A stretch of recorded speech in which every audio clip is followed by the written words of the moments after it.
Assalamualaikum warahmatullahi wabarakatuh. Perkenalkan, saya Neva Sintia Bella dari kelompok 1 ingin mempresentasikan hasil yang telah kami buat yang berjudul tentang inti masalah ekonomi. Jadi, apa itu masalah ekonomi?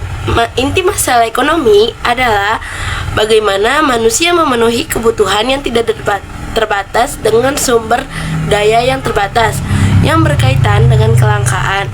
Masalah ini dihadapi oleh semua orang tanpa terkecuali. Inti masalah ini berhubungan dengan kelangkaan.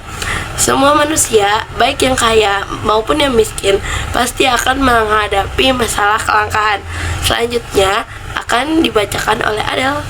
Jadi, ada 3 aspek masalah ekonomi. Yang pertama, ada produksi.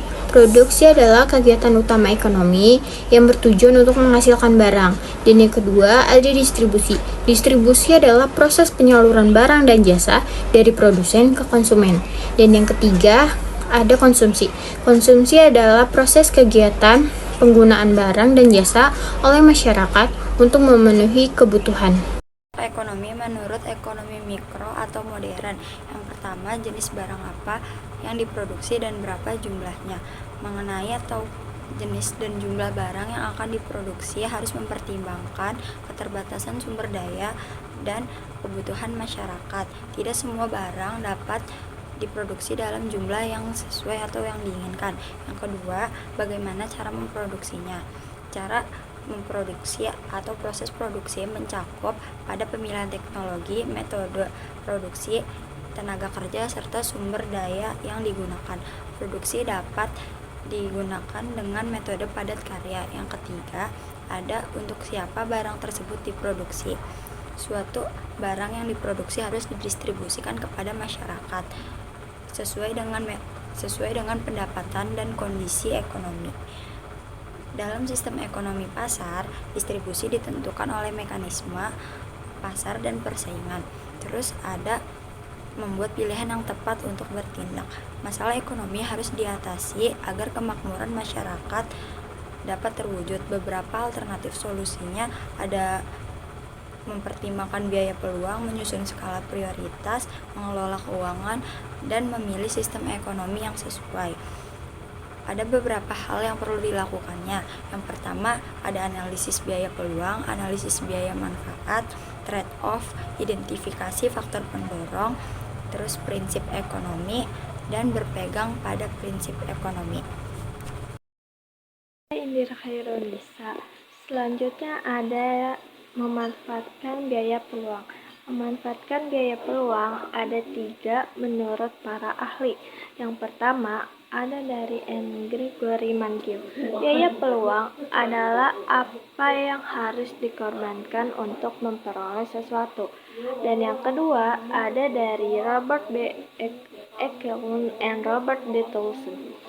Biaya peluang adalah biaya penggunaan sumber daya untuk suatu tujuan. Dan yang terakhir ada dari Paul A. Samuelson and William D. Knowles. Biaya peluang adalah nilai barang atau jasa yang paling berharga yang dikorbankan untuk memilih suatu tindakan. Menentukan skala prioritas. Salah satu cara untuk mengatasi ekonomi adalah dengan menentukan skala prioritas. Kebutuhan yang lebih penting harus didahulukan daripada kebutuhan yang lainnya. Pengelolaan keuangan sangat penting karena uang berperan dalam kehidupan kita. Cara mengelola uang berbeda dengan tingkatan usianya. Bagi siswa yang belum memiliki penghasilan sendiri, dia akan diberi uang saku dari orang tua baik harian maupun bulanan. Ada 4 cara tahapan dalam pengelolaan keuangan. Yang pertama, membagi uang untuk kebutuhan. Yang kedua, mengevaluasi penggunaan uang. Yang ketiga, menyesuaikan pengeluaran. Yang keempat, menabung. Di sini saya akan menjelaskan sistem ekonomi komando. Yang pertama, saya akan menjelaskan ciri-ciri dari sistem ekonomi komando, yaitu ada kepemilikan negara atas alat produksi. Contohnya yaitu di Korea Utara, seluruh pabrik, lahan pertanian, dan sumber daya dikelola oleh negara. Lalu yang kedua, ada pekerjaan ditentukan oleh pemerintah. Jadi warga negara tidak bisa menentukan pekerjaannya sendiri yang ia mau, tapi ditentukan oleh pemerintah. Lalu yang ketiga, kebijakan ekonomi diatur penuh oleh pemerintah. Tidak ada kebijakan pasar bebas, semua ditentukan oleh perencana pusat. Lalu lanjut ke kelebihan dari sistem ekonomi komando. Yang pertama ada pengendalian inflasi dan pengangguran. Pemerintah Kuba mampu menjaga tingkat pengangguran tetap rendah dengan penempatan kerja terpusat. Terus yang kedua ada produksi sesuai rencana. Kuba merencanakan sektor kesehatan dan pendidikan dengan baik sehingga cukup stabil dan merata. Lalu yang ketiga ada distribusi pendapatan merata. Tidak ada kesenjangan ekonomi yang tajam seperti di negara kapitalis. Lalu yang terakhir dari kelebihan dari sistem ekonomi komando ini ada krisis ekonomi jarang. Contohnya itu kayak meski tidak makmur, ekonomi Kuba cenderung stabil tanpa gejolak besar karena perencanaan pemerintah. Lalu yang terakhir ada kekurangan dari sistem ekonomi komando, yaitu kita ngambil contoh dari negara Uni Soviet, yaitu contoh saja di bagian inisiatif individu mati, yaitu inovasi lambat karena segala bentuk usaha dikendalikan oleh negara. Lalu yang kedua ada monopoli pemerintah.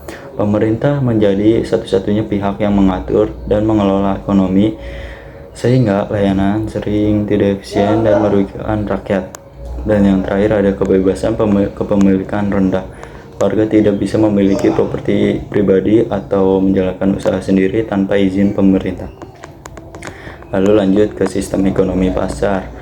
Di sini ada ciri-cirinya juga ya, sama seperti sistem ekonomi komando, tapi saya akan menjelaskan ciri-cirinya terlebih dahulu. Yang pertama itu ada kepemilikan sumber daya oleh masyarakat.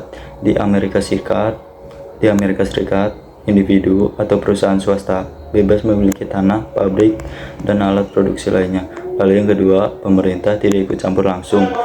Contohnya, pemerintah hanya mengatur lewat regulasi umum, tapi tidak terlibat dalam menentukan harga atau produksi.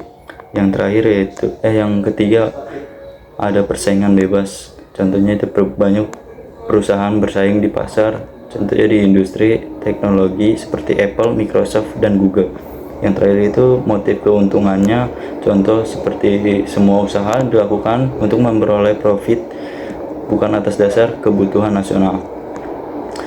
Nah, lanjut ke kelebihan dari bagian sistem ekonomi pasar, yaitu ada inovasi dan kreativitas tinggi. Contohnya aja di Singapura sangat mendukung startup dan teknologi baru sehingga muncul banyak inovasi. Terus yang kedua ada kebebasan memiliki sumber daya. Contohnya itu siapapun bisa memiliki bisnis dan memiliki aset produksi. Dan yang ketiga itu ada persaingan sehat. Contohnya mendorong kualitas layanan dan produk, misalnya dalam layanan keuangan dan teknologi. Dan yang terakhir itu fleksibel terhadap perubahan. Contohnya saat krisis Singapura dapat cepat menyesuaikan kebijakan pasar tanpa terlalu banyak birokrasi. Lalu yang terakhir dari bagian sistem ekonomi pasar yaitu kekurangan. Ketimpangan pendapatan itu contohnya di negara-negara seperti Brazil dan Meksiko, meskipun ekonomi tetap berjalan, ekonomi pasar tetap berjalan, kesenjangan antara kaya dan miskin sangat tinggi. Terus yang kedua ada monopoli. Banyak negara perusahaan besar seperti Google atau Amazon di Amerika Serikat yang bisa merugikan konsumen. Terus yang terakhir itu ketidakstabilan ekonomi. Negara-negara yang sangat bergantung pada mekanisme pasar sering mengalami resesi dan krisis finansial, misalnya Argentina. Di sini saya ingin melanjutkan tentang sistem ekonomi tradisional. Ciri-ciri. Ciri-cirinya tuh ada 4. Ciri-ciri yang pertama adalah teknik produksi sederhana yang dilakukan secara turun-menurun. Dan yang kedua ada menggunakan sedikit modal dan pertukaran dilakukan dengan sistem barter. Ciri-ciri yang ketiga, belum mengenal pembagian kerja dan masih terikat tradisi. Dan yang keempat, tanah menjadi tumpuan utama kegiatan ekonomi. Lalu ada B, kelebihan. Kelebihan juga ada 4. Kelebihan yang pertama yaitu menumbuhkan kreativitas dan inisiatif masyarakat. Lalu ada setiap individu bebas memiliki sumber daya produksi.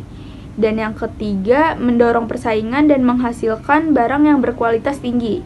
Dan yang terakhir, menjadi hubungan kerjasama, adat istiadat, dan kelestarian lingkungan. Lalu C, kekurangan. Kekurangannya ada 3. Kekurangan yang pertama adalah rentan terhadap kondisi alam dan memiliki standar hidup yang rendah. Lalu yang kedua, teknologi yang digunakan masih sangat sederhana. Dan yang ketiga, kurang menerima perubahan sehingga sulit berkembang. Kan materi sistem perekonomian Indonesia. A. Karakteristik perekonomian Indonesia. Pasal UUD 1945. 1. Perekonomian didasarkan pada asas kekeluargaan. 2. Cabang produk yang penting bagi negara diakui oleh negara. B. Hal yang dihindari dalam sistem ekonomi Indonesia. 1. Sistem ekonomi liberal yang dapat menyebabkan eksploitasi. 2. Sistem ekonomi komando yang mematikan inisiatif swasta. 3. Persaingan tidak sehat, monopoli dan pemulatan kekuatan ekonomi. C. Nilai-nilai dasar perekonomian Indonesia. 1. Usaha bersama antara pemerintah dan swasta dengan BUMN sebagai penggerakan utama. 3. Sektor vital dikuasai oleh negara. BUMN seperti tambang dan transportasi. Terima kasih.